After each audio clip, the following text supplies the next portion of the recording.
19ª edizione della Marcia degli Alpini, idea nata allora da un alpino in armi, Matteo Miotto, militare tienese caduto in combattimento in Afghanistan. Tradizione che si rinnova ogni anno. Il gruppo di alpini marciatori vicentini, fedele alla tradizione di partire a piedi da Vicenza per raggiungere a tappe il luogo della dunata, non si è tirato indietro nemmeno quest'anno. Direzione Biella, arrivo previsto l'8 maggio.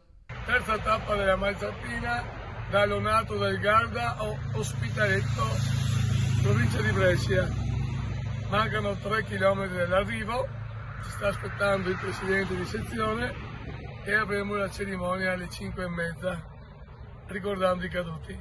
Siamo il gruppo avanzato, ce n'è una retroguardia che a 2-3 km è un passo un po' più lento.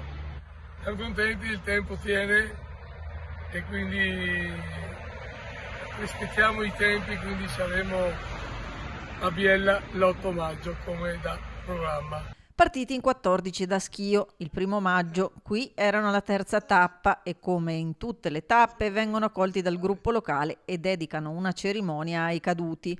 Per loro l'arrivo si fa sempre più vicino, raggiungeranno Biella dopo aver percorso un totale di 330 km.